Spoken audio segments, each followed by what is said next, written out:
Welcome to Fictional Scientist. After this video, reality will never feel the same again.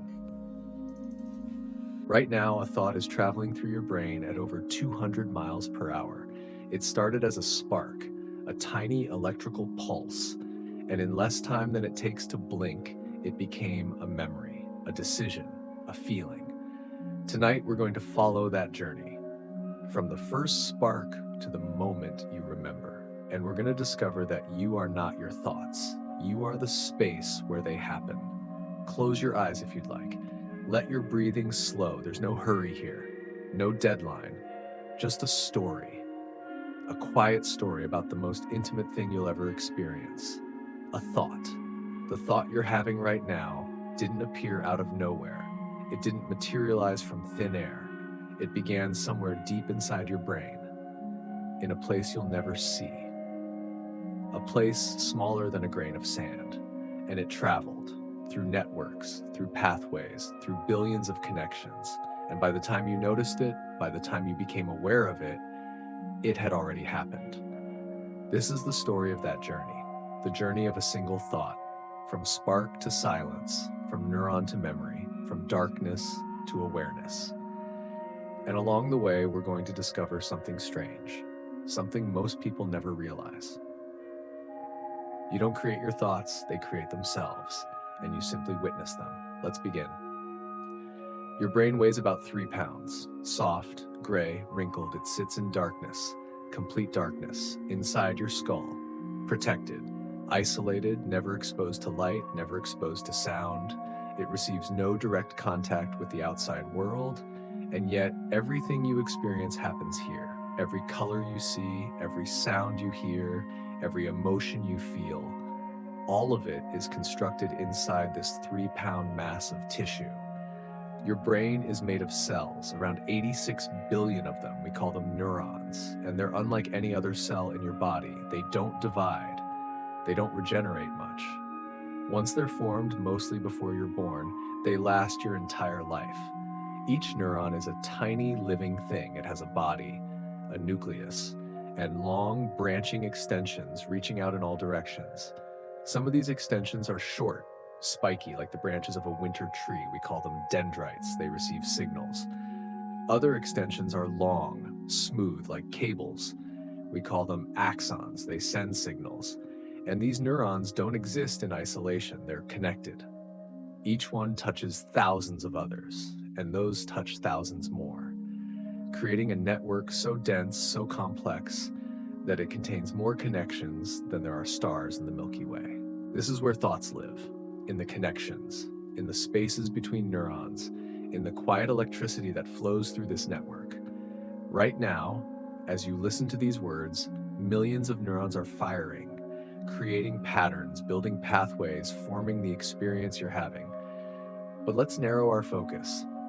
Let's follow just one thought, one single signal. From beginning to end, imagine you're standing inside your own brain. The space around you is dark, warm, slightly damp. You hear nothing. But if you could see, if you had a way to perceive electrical signals, the darkness would suddenly bloom with light. Millions of tiny sparks, flashing, pulsing, like fireflies on a summer night. Each spark is a neuron firing, each flash is a signal traveling, each pulse is a thought beginning. And somewhere in this vast dark network, a single spark is about to ignite. This is where our journey begins. Every thought needs a trigger, something that starts the cascade. Sometimes it's external, a sound, a smell, a touch. Your senses detect something in the world and send a signal inward. Other times it's internal. A memory surfaces, a feeling shifts, a random pattern of neural activity stumbles into something meaningful. For our thought, the trigger is simple. You heard a word, apple. The sound waves entered your ear, vibrated your eardrum, traveled through tiny bones to your inner ear. There, hair cells converted the vibration into electrical signals, and those signals traveled along the auditory nerve into your brain. They arrived at the auditory cortex, a region in your temporal lobe, and there neurons began to fire. Specific neurons, neurons that recognize patterns of sound, neurons that know what apple means. But this is just the beginning. The auditory cortex doesn't work alone. It immediately sends signals to other regions, to the visual cortex, to the memory centers, to the language areas. And in one specific neuron, somewhere deep in your temporal lobe, something happens. A threshold is reached. Here's the thing about neurons. They don't fire constantly. They rest, waiting. And when they rest, they maintain a specific electrical charge, negative on the inside, positive on the outside. This is called the resting potential, and it's stable, balanced, like a boulder sitting on flat ground. But when signals arrive from other neurons, when enough of them arrive at the same time, something changes. The balance shifts, the charge begins to flip. Flip. Positive ions rush inward, sodium, flooding through tiny channels in the cell membrane. The inside of the neuron becomes positive, the outside becomes negative. This is called depolarization. And once it starts, it doesn't stop halfway. It's all or nothing, like a match striking. Either it lights or it doesn't. Our neuron lights. The moment the neuron fires, an electrical wave races down its axon. This wave is called an action potential, and it moves fast, very fast. In some neurons, it can travel at over 250 miles per hour. In others, slower, but always forward, always one direction. The wave is self-sustaining. As it moves down the axon, it triggers more channels to open, more sodium rushes in. The wave regenerates itself, amplifies itself, like a row of falling dominoes, each one knocking over the next. This is pure electricity, not like the electricity in your walls, not electrons flowing through copper wire. This is ionic, charged atoms moving across membranes. But the effect is the same, a signal, a pulse, information traveling. The axon is wrapped in something called myelin, a fatty insulation. It covers most of the axon in segments, like beads on a string. Between the segments are tiny gaps, nodes. The action potential jumps from node to node, skipping the insulated parts. This makes it faster, much faster. Without myelin, the signal would crawl. With it, the signal leaps. Our thought is racing now down the axon toward its destination, toward the next neuron in the chain. But there's a problem, a gap. Imagine you're riding this electrical wave, you're moving fast, the walls of the axon blur around you. You're heading toward the end, toward the terminal. And then suddenly the axon ends. It doesn't connect directly to the next neuron. There's space, a tiny gap, only about 20 nanometers wide, invisible to the naked eye, but at this scale, it's enormous. The electrical signal can't jump it. Electricity doesn't work that way. It needs a continuous path. So the signal stops at the edge, at the precipice, and something else takes over. Chemistry. The gap between neurons is called a synapse, and it's one of the most important structures in your brain, because this is where the magic happens, where electricity becomes chemistry, where one neuron talks to another. At the end of the axon, there are tiny sacs, vesicles, filled with molecules, neurotransmitters, chemical messengers. And when the electrical signal arrives, when the action potential reaches the terminal, it triggers these vesicles. Calcium channels open, calcium floods in, and the vesicles respond. They move toward the membrane, fuse with it, and dump their contents into the gap. Thousands of neurotransmitter molecules spill out, drifting across the synaptic cleft, a journey of 20 nanometers. It takes less than a millisecond. On the other side, the next neuron waits. Its dendrites covered in receptors, tiny protein structures, each one shaped to fit a specific neurotransmitter, like a lock waiting for a key. The neurotransmitters float across, find their receptors, bind to them and click into place. And when they do, channels open, ions flow. The electrical charge in the receiving neuron begins to shift. The signal has crossed the gap from one neuron to the next, from electricity to chemistry and back to electricity. Our thought continues. But here's what's remarkable. There are dozens of different neurotransmitters, each one with a different job, a different message, a different effect. Glutamate says fire. It excites the next neuron, makes it more likely to reach threshold. GABA says stop. It inhibits, calms, prevents firing. Dopamine says this matters. It marks experiences as important, worthy of attention. Serotonin says all is well. It regulates mood, balance, contentment.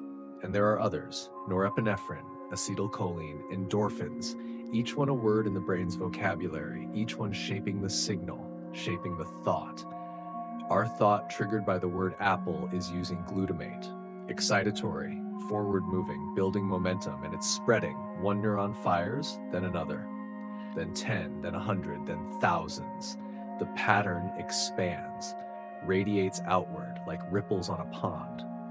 This is how the brain works, not with single neurons, but with networks. Patterns, cascades of activity that sweep through different regions. The signal that started in your auditory cortex has now reached your visual cortex. Neurons there begin to fire, and suddenly you see something, not with your eyes, with your mind. An image, round, red, shiny, an apple. But you didn't consciously create this image. Your brain did, automatically, pulling from memory, from past experiences, from every apple you've ever seen. The pattern spreads further to your prefrontal cortex, the thinking part of your brain, and neurons there begin to fire in response, adding meaning, adding context. I know what an apple is. I've eaten apples. I like apples. To your hippocampus, the memory center.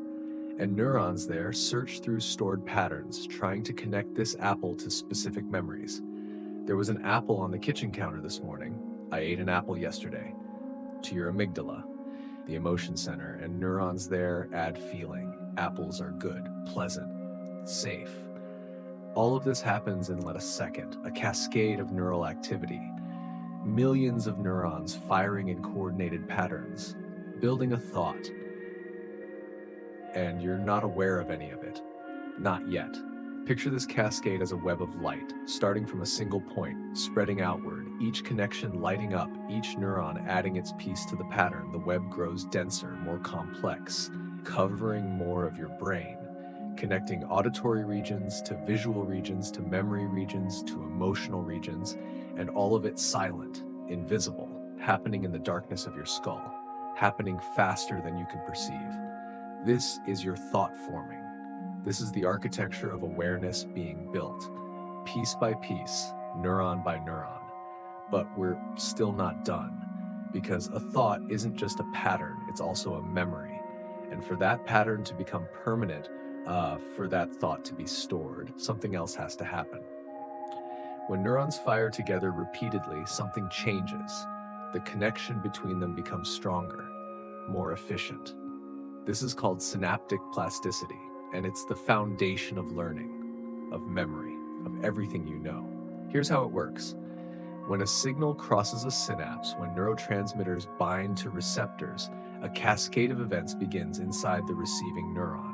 Proteins are activated, genes are turned on, new receptors are built and inserted into the membrane. The next time a signal arrives at that synapse, there are more receptors waiting, more channels ready to open. The signal crosses faster, easier. The connection has been strengthened. Over time, with repeated use, the synapse becomes more efficient. The neurons become wired together, and the pathway becomes a default route, a habit, an automatic response.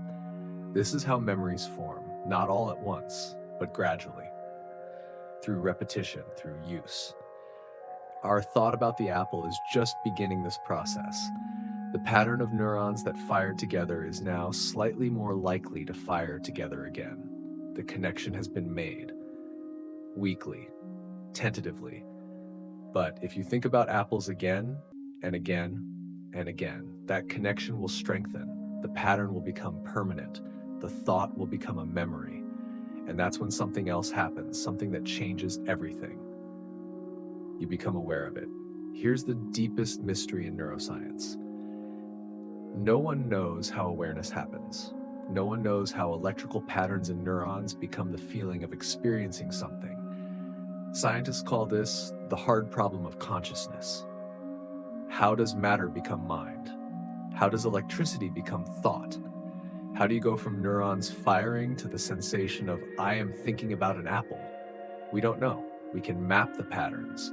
We can watch the neurons fire. First, we can see which regions are active, but we can't explain the leap.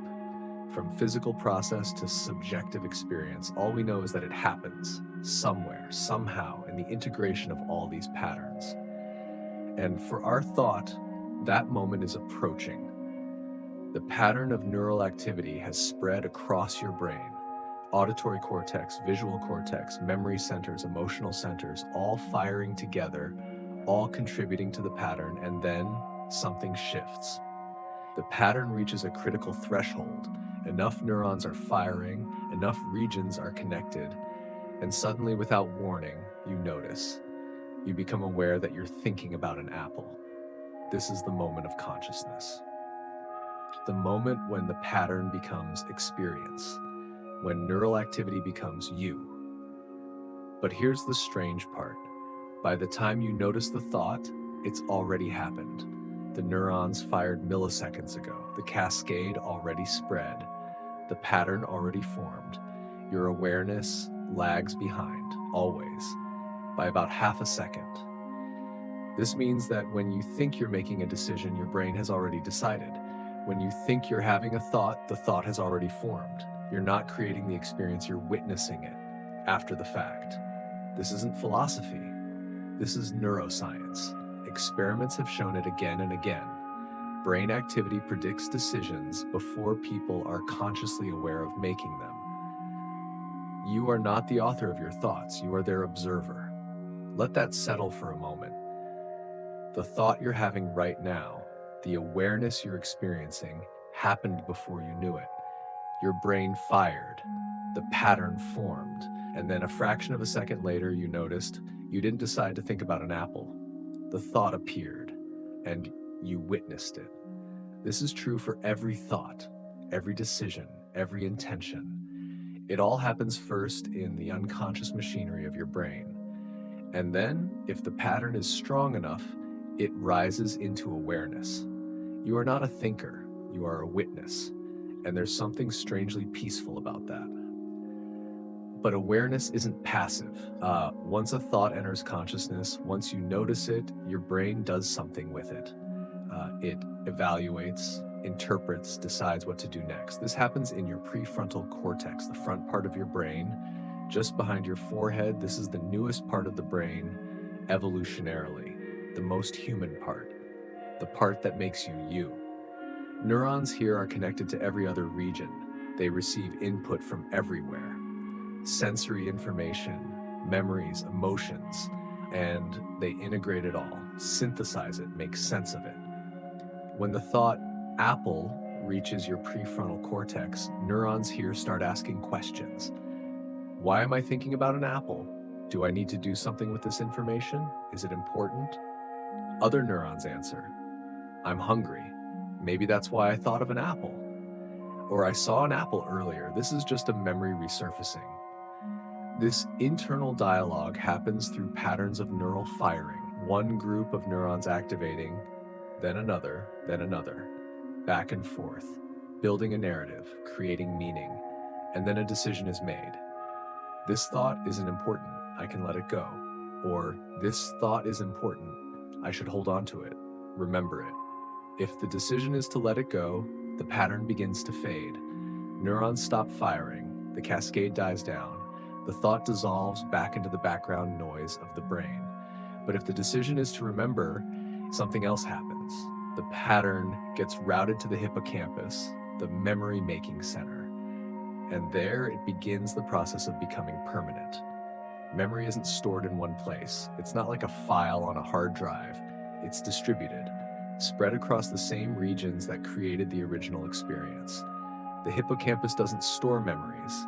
It creates them. It takes the pattern of neural activity and replays it over and over, strengthening the connections until the pattern can reactivate on its own, without the hippocampus.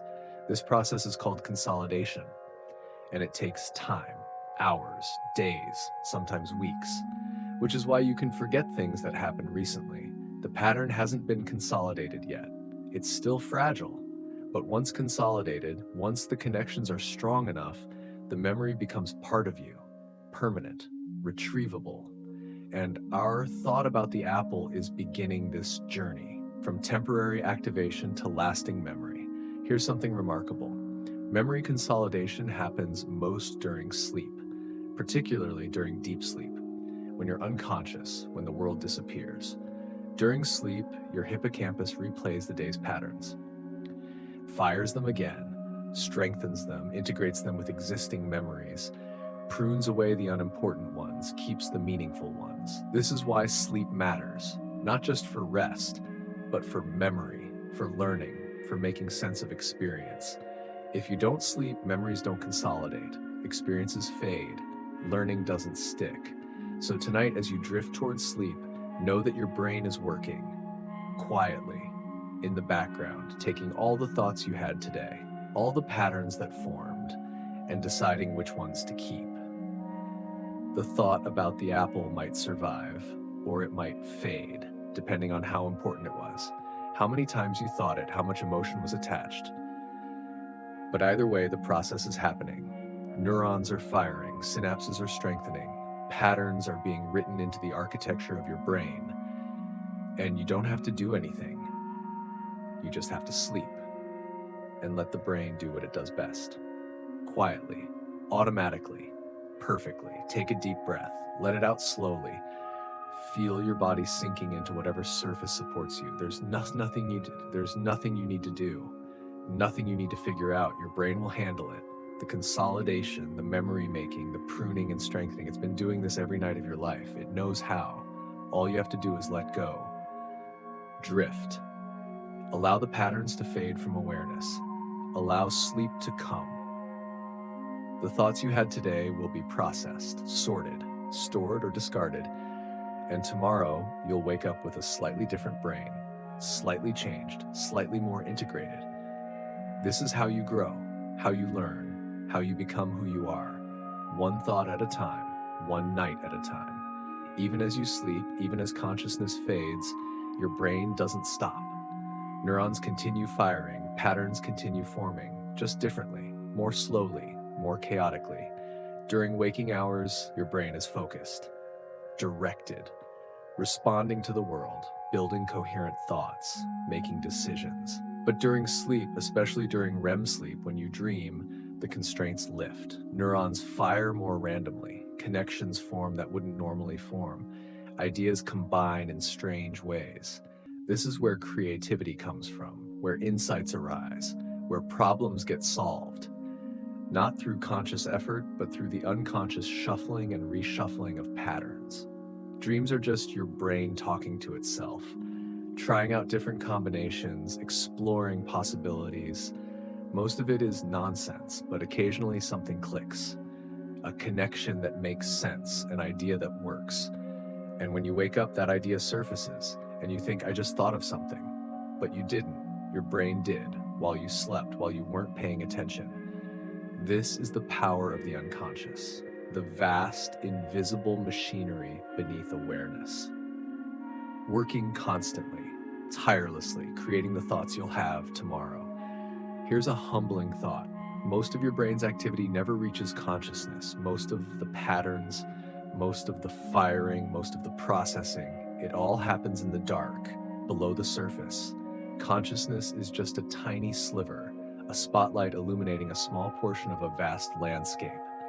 And what the spotlight shows you, you call your thoughts. But the thoughts aren't yours. They're just the ones you happen to notice. Beneath the spotlight, millions of other patterns are forming, dissolving, competing for attention. Most will never be noticed, but they're there. Shaping your behavior, influencing your decisions, creating the person you think you are. You are not one thing. You are a collection of patterns, a network of competing processes. And consciousness is just the part that gets to comment on it all. The narrator, not the author. Let's return to our thought. The apple. It's more than just an image, more than just a word. It has feeling attached to it. This comes from deeper structures, older parts of the brain, the limbic system, particularly the amygdala, a small almond-shaped cluster of neurons buried deep in the temporal lobe. The amygdala is ancient. It evolved long before the cortex, long before language, long before conscious thought.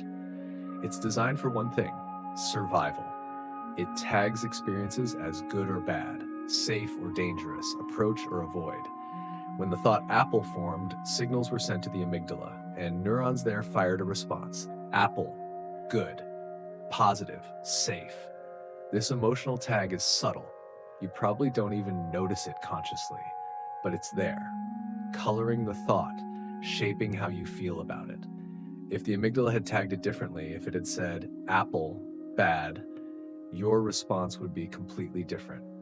You'd feel aversion, discomfort, the same thought, but with a different emotional color. This is true for every thought, every perception, every memory.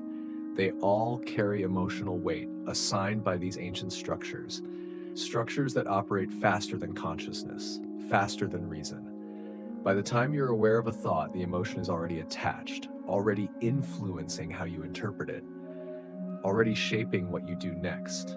You don't choose how you feel about things. Your amygdala decides, and you just notice the feeling. Notice how you feel right now, not dramatically, just subtly. Is there a sense of calm, comfort, safety, or maybe a hint of unease, restlessness? Whatever you're feeling, you didn't decide to feel it. It arose. From patterns in your limbic system, from memories of similar moments, from the state of your body, your conscious mind just noticed it, named it. I feel calm, or I feel tired. But the feeling came first, and consciousness followed. This is the relationship. The body and the deep brain create feelings, and consciousness observes them, interprets them, makes up stories about them. But you're not in control. You never were. You're just the witness, watching it all unfold. And there's something freeing about that, isn't there? Here's something most people don't realize. Thoughts aren't just in your head, they're in your body. Your brain is connected to every system: your heart, your gut, your muscles, your immune system. And they all talk to each other constantly through nerves, through hormones, through chemicals in the blood. When you think a thought, especially an emotional one, your body responds. Your heart rate changes, your breathing shifts, your muscles tense or relax. Stress hormones are released or suppressed. And the reverse is also true. Changes in your body affect your thoughts. If your heart is racing, your brain interprets that as anxiety. If your breathing is slow, your brain interprets that as calm. This is called interoception, the sense of your internal state, and it's constantly feeding information to your brain, shaping your thoughts, shaping your mood. The thought apple is relatively neutral. It doesn't create much of a body response. But imagine thinking about something stressful, a deadline, a conflict, a fear. Immediately your body reacts. Cortisol is released. Your heart speeds up, your muscles tense, and your brain notices these changes and interprets them. I'm anxious. I'm stressed. But here's the key. The body response often comes before the conscious thought. Your body reacts to a threat before you're aware of it. And then your brain notices the body's reaction and creates a thought to explain it. I must be worried about something. But you weren't worried. Your body was. And your brain just caught up. This undermines one of our deepest beliefs, the belief that we're in control, that we decide what to think, what to feel, what to do.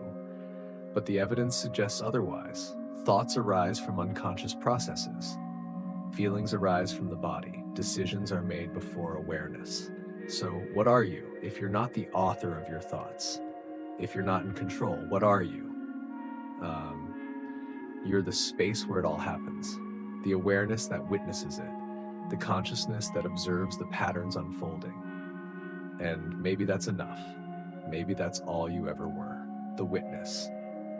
Our thought about the apple has been processed, evaluated, given emotional context, and now, unless you consciously try to hold on to it, it will begin to fade. The pattern of neural activity that created the thought will dissolve. Neurons will stop firing, the connections will quiet, the cascade will end. This is natural, normal. Your brain can't hold every thought forever. It would be overwhelmed. So it lets most thoughts go, releases them, allows them to dissolve back into the background. Only the important ones, the ones marked as significant, will be consolidated into memory. The rest are temporary, fleeting, like clouds passing through the sky. And as the thought fades, the energy that sustained it is redirected to new thoughts, new patterns, new cascades, because the brain never stops. It's always processing, always building, always creating. This is the rhythm of consciousness. Thoughts arising, lasting briefly, dissolving, new thoughts arising, lasting, dissolving, a constant flow, a river of neural activity. And you are not the river, you are the space through which it flows. Let whatever thought you're holding right now begin to soften. Don't push it away, just stop gripping it, stop trying to maintain it. Notice how it starts to blur, to lose definition, the edges becoming less clear, the content becoming less important. This is the natural dissolution, the thought returning to the field of possibility, making room for the next one. And the next one won't be chosen by you. It will arise on its own, from the unconscious, from the network, from the patterns that are always forming beneath awareness. You don't have to do anything, just watch, just allow. The brain knows what to do. Here's something beautiful. Your brain is constantly changing. You might notice every thought you think, every experience you have, every moment of awareness, they all reshape the physical structure of your brain. Neurons that fire together wire together. This is the fundamental rule of neuroplasticity. And it means that your brain is not fixed, it's fluid, adaptive, always sculpting itself based on what you do, what you think, what you pay attention to. If you spend time thinking anxious thoughts, the neural pathways for anxiety become stronger, more automatic, more default. If you spend time thinking peaceful thoughts, the pathways for peace strengthen. You're not just thinking thoughts, you're building the brain that will think tomorrow's thoughts, and the day after, and the day after that. This is both hopeful and sobering. Hopeful because it means you can change, deliberately, through practice, through attention, by choosing which patterns to strengthen. Sobering because it means every moment matters. Every thought is training. Every pattern of attention is shaping the architecture of your mind. You're not stuck, but you're also responsible for what you cultivate, for what you feed, for what you allow to grow. This is why practices like meditation matter. Not because they make you enlightened, but because they train attention. They teach you to notice thoughts without identifying with them, to watch the patterns without being swept away by them. And over time, that changes the brain. The pathways for awareness strengthen, the pathways for reactivity weaken, the space between stimulus and response widens. You don't become someone who never has difficult thoughts. You become someone who isn't controlled by them, who can watch them arise, watch them dissolve, and choose what to do next. And not from unconscious reactivity, but from awareness, from the space of the witness. This is the gift of neuroplasticity, the possibility of change, of growth, of becoming something different, one thought at a time. Here's another layer. Your thoughts aren't just individual, they're social, shaped by everyone you've ever interacted with, every conversation you've had, every relationship you've formed. There are neurons in your brain called mirror neurons. They fire both when you do something and when you watch someone else do it. They create a simulation of other people's experiences inside your own mind. This is how empathy works, how you understand what others are feeling, how you learn by watching, how culture is transmitted from person to person.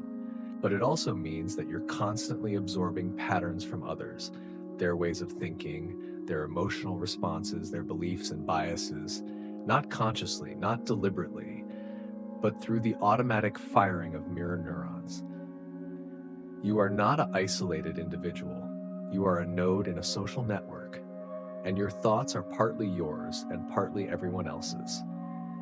The thought about the apple is influenced by every apple you've seen, but also by every conversation you've had about apples, every cultural association, every shared meaning. You didn't create this meaning alone. It was given to you by language, by culture, by the collective knowledge of everyone who came before. Your brain is an intersection point where individual biology meets social reality, where personal experience meets collective meaning, and thoughts arise from that intersection. You are more connected than you realize, more influenced, more shaped by others, even in the privacy of your own mind. Think about someone you love. Notice how immediately, effortlessly, their image appears in your mind. Their face, their voice, the feeling of their presence. This isn't just memory, it's mirror neurons firing, creating a simulation of them inside you. They're not here physically, but neurologically, they are. Right now, in the patterns of your brain, everyone you've ever known lives inside you this way, as patterns, as neural pathways, as possibilities that can be activated with a single thought. You carry them with you, always, in the architecture of your mind, and they carry you in theirs. We're not as separate as we think. When you're not focused on anything specific, when you're not engaged in a task, your brain doesn't rest. It switches to a different mode, a network of regions that becomes active when you're not actively thinking. This is called the default mode network. And it's responsible for something crucial, your sense of self, your narrative identity, the story you tell about who you are. Neurons in the medial prefrontal cortex, the posterior cingulate cortex, and the temporal parietal junction fire together, creating a pattern. And that pattern is me, your memories, your beliefs about yourself, your predictions about the future, your sense of continuity over time, all of it constructed by this network. But here's the strange part. This self is just a pattern. Just like any other thought, it arises, it persists, it dissolves. There's nothing permanent about it, nothing solid. When you meditate, when you pay close attention to your experience, the default mode network quiets and the sense of self weakens, becomes transparent, reveals itself as a construction. This is what people mean when they talk about losing yourself or ego death. It's not mystical, it's neurological. The pattern that creates the sense of me has dissolved temporarily, and what remains is just awareness, just the witness, without the narrative, without the story. Some people find this terrifying, others find it, but either way, it reveals something. Either way, the something true. The self is not a thing, it's a process, a pattern, a thought that thinks it's the thinker. And you are not that thought. You are the space where it appears. Right now, you're listening to these words, but who is listening? If your sense of self is just a pattern, just a thought, then who's aware of the pattern? This is the deepest question, and neuroscience doesn't have an answer, because awareness itself can't be reduced to neural patterns. You can map the patterns, you can watch the neurons fire, but the subjective experience of being aware remains unexplained. Some philosophers think consciousness is fundamental, not produced by the brain, but filtered through it, like light passing through a prism. Others think it's an emergent property, something that arises from complexity, from the interactions of billions of neurons. No one knows for sure, and maybe that's okay. Maybe some mysteries are meant to remain mysteries, at least for now. What we do know is this: you are aware right now of these words, of your breath, of the sensation of being here. And that awareness is the most immediate, most undeniable thing in your experience. Everything else, thoughts, feelings, sensations, even the sense of self, appears within that awareness. But the awareness itself is constant, unchanging, always here. Maybe that's what you really are. Not the thoughts, not the self, but the awareness in which they all appear. Let's talk about how chemistry shapes thought, because every thought exists in a chemical environment, and that environment changes constantly. Neurotransmitters aren't just signals, they're mood modulators. When serotonin levels are high, thoughts tend to be calm, content, stable. When they're low, thoughts become darker, more anxious, more repetitive. Dopamine creates motivation, drive, the feeling that something matters. Without it, thoughts lose their urgency. Everything feels flat, meaningless. Norepinephrine creates alertness, focus, arousal. It sharpens thoughts, makes them clearer, more defined. And these chemicals fluctuate throughout the day, throughout your life, in response to sleep, exercise, diet, stress, illness, medication. This means your thoughts aren't just determined by the patterns in your brain. They're also determined by the chemical soup those patterns are swimming in. The same neural pathway can produce completely different thoughts depending on the chemical context. With high serotonin, the thought might be, everything is fine. With low serotonin, the exact same pattern might produce something is wrong. You didn't change. The thought didn't change. The chemistry changed. And that changed everything. This is why mental health is so complex. It's not just about changing thought patterns, it's about changing the chemical environment that shapes those patterns, sometimes through medication, sometimes through lifestyle, sometimes through therapy that triggers chemical changes indirectly. But the key insight is this: your thoughts are not purely mental, they're biological, physical, chemical. And understanding this can create compassion for yourself, for others, for the difficulty of simply existing in a body with a brain. Whatever thoughts you're having right now, remember they're not just yours. They're also products of chemistry, of biology, of processes beyond your control. If the thoughts are difficult, that doesn't mean you're doing something wrong. It might just mean the chemistry is off, the serotonin is low, the cortisol is high, the sleep is insufficient. You're not broken, you're biological, and biology is messy, complicated, subject to forces you can't always see or control. So be gentle with yourself, with your thoughts, with the experience of being human. It's harder than it looks. Your brain changes as you age. This is inevitable. Neurons die, connections weaken, processing speed slows, but it's not all decline. Some things improve. Young brains are fast, flexible, plastic. They learn quickly, form new memories easily, but they're also impulsive, reactive, unbalanced. As the brain matures, the prefrontal cortex develops, impulse control improves, decision-making becomes more nuanced, emotional regulation strengthens, and in older age, while some abilities decline, others remain. Wisdom isn't just a metaphor, it's a real pattern in the aging brain. The ability to integrate information, to see the big picture, to draw on decades of experience. Older brains have more connections between distant regions, more integration, more synthesis. What's lost in speed is gained in depth.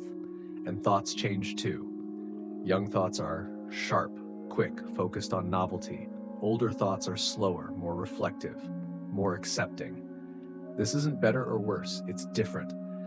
Each stage has its gifts, each stage has its challenges. The key is to work with the brain you have.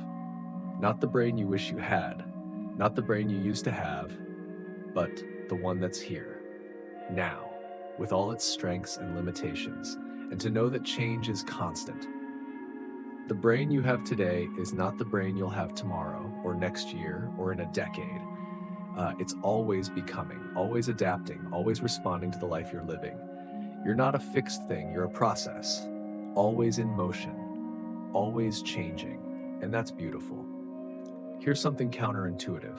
Forgetting is not a failure, it's a feature. Your brain is designed to forget on purpose. If you remembered everything, if every experience, every thought, every moment was permanently stored, your brain would be overwhelmed, paralyzed by information, unable to function.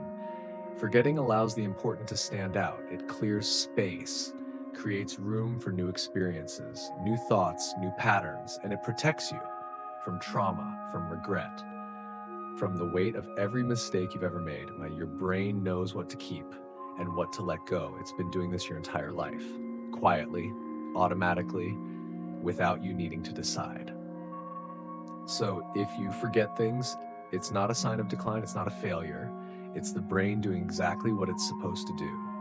Pruning, prioritizing, making space. Trust the process. Let go of the idea that you should remember everything. You shouldn't. You can't, and that's okay. What matters will stay. What doesn't will fade. And that's exactly as it should be. Here's where we venture into speculation, into ideas at the edge of science. Take them lightly, with curiosity, not as truth, but as possibility. Some physicists and neuroscientists have wondered if consciousness might involve quantum processes, if the brain operates not just through classical neural firing, but through quantum effects at the level of microtubules inside neurons. The idea is controversial. Most neuroscientists reject it, but it's intriguing because quantum mechanics is fundamentally about observation, about how the act of measurement collapses possibilities into actualities. And consciousness is also about observation, about how awareness brings certain patterns into focus while others remain background. Could there be a connection? Could the mystery of consciousness be related to the mystery of quantum mechanics, both involving observation? Both involving the emergence of definite states from indefinite possibilities. We don't know. The mathematics is difficult. The experiments are nearly impossible, and most scientists think it's unlikely. But it's a reminder that we're still at the beginning. We've mapped the brain, we've identified the chemicals, we've watched the patterns, but we haven't solved the fundamental mystery. How does matter become mind? How does electricity become experience? How does the physical produce the subjective? These questions remain, and they might remain forever, or they might be solved tomorrow, or they might dissolve, revealed as the wrong questions. Either way, the mystery persists, and that's part of the beauty. Sit with the mystery for a moment, not trying to solve it, not trying to understand it, just acknowledging it. You are aware, right now, and no one knows how, no one knows why, no one knows what awareness really is. It's the most intimate thing in your experience and the most mysterious, and somehow that's perfect. That's enough. You don't need to understand it to experience it. You don't need to explain it to be it. You just are. Aware. Present. Here. And that's the deepest truth there is. Let's return to where we started, a thought traveling through your brain. From spark to awareness, from neuron to memory. We've followed it through its entire journey, the electrical pulse, the chemical bridge, the cascade of activation, the emotional coloring, the conscious moment, the potential for memory. And we've discovered something along the way, something that changes how we understand ourselves. We are not the authors of our thoughts. We are their witnesses, the space in which they arise, the awareness that observes their coming and going. This isn't a loss, it's a liberation. Because if you're not your thoughts, then you're not bound by them. You're not defined by them. You're not limited by them. Difficult thoughts can arise, and you can watch them without believing them, without identifying with them, knowing they're just patterns, just neural activity, temporary, passing. And beautiful thoughts can arise, and you can appreciate them without grasping them, without trying to make them permanent, knowing they too will pass, knowing that's okay. You are the space, constant, unchanging, always here. While thoughts come and go like weather passing through the sky, and understanding this creates peace, not because it solves problems, but because it shifts perspective from being caught in the content of thoughts to resting in the awareness that holds them all. This is the invitation, not to stop thinking. You can't do that. The brain won't stop. But to stop identifying with every thought, to stop believing that every thought is important, is true, is you. Most thoughts are just noise, random patterns, automatic reactions, background chatter. They don't deserve your attention. They don't deserve your belief. So practice discernment. Notice thoughts, but don't automatically engage. Don't automatically believe. Ask, is this thought useful? Is it true? Is it kind? And if it's not, let it pass, like a cloud, like a sound, like a sensation, just another event in consciousness. Nothing more. This takes practice, because the brain's default is to grab onto thoughts, to follow them, to elaborate them into stories. But with time, with patience, the grip loosens. And in that loosening, there's rest, deep rest. Not the absence of thoughts, but the absence of struggle with thoughts. This is the gift. the freedom, the peace that comes from understanding what you really are. Not the thinker, but the space, the awareness, the witness. Always here, always now, always free. As we near the end of this journey, notice what's happening in your body. Your breathing has probably slowed, your muscles have relaxed, your mind has started to wander, to drift, to lose the thread of the story. This is natural. This is exactly what should happen, because you're not supposed to stay alert. You're not supposed to follow every word. You're supposed to let go, to release, to drift towards sleep. And sleep is the perfect metaphor, because in sleep, thoughts dissolve completely. The patterns quiet, the network shut down, and you disappear into unconsciousness, into the void. And yet you don't really disappear, because when you wake up, you're still here, still aware, still present. The awareness never left. It was just empty, without content, without experience. Sleep is a reminder that you're not the content of consciousness. You're consciousness itself, empty, open, ready to receive whatever arises. And tonight, as you sleep, the brain will do its work. Processing, consolidating, pruning, strengthening, preparing for tomorrow's thoughts, tomorrow's patterns, tomorrow's experiences. You don't have to oversee this. You don't have to manage it. It happens on its own, perfectly, automatically, the way it always has. All you have to do is let go, surrender to the process, trust that the brain knows what to do, and it does. It always does. Feel yourself sinking now, deeper into rest, deeper into relaxation. The words are fading, becoming distant, like sounds heard from far away. You don't need to hold on to them. You don't need to remember them. They've already done their work. The patterns have already formed. The connections have already been made. Now it's time to release, to let the conscious mind fade, to allow the unconscious to take over, to drift into that space where thoughts dissolve and awareness remains. Empty, peaceful, complete. This is the space you always return to, the space you never left, the space that holds everything and is held by nothing. Rest here, be here. Nothing else is needed.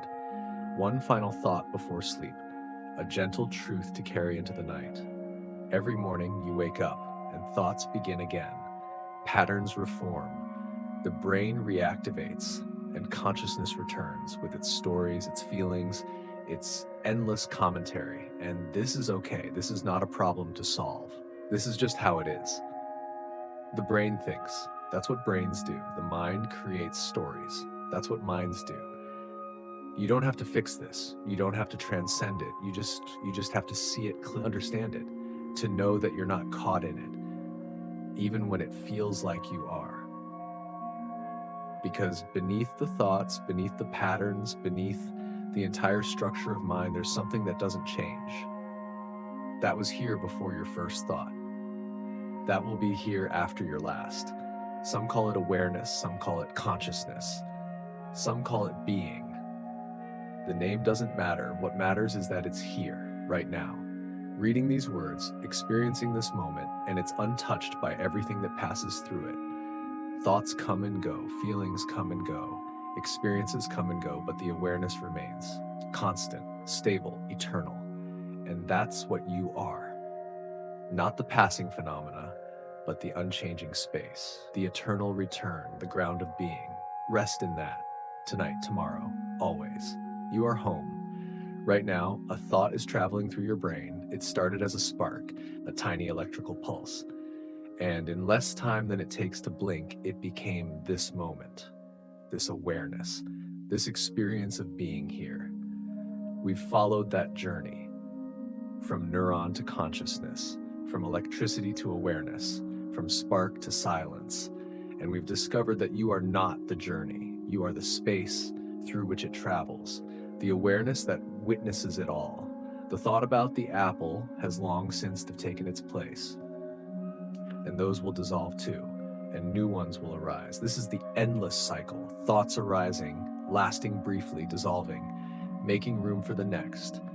And through it all, you remain, watching, witnessing, being, not separate from the thoughts, but not identical to them either, the space that holds them all, the awareness that knows them all.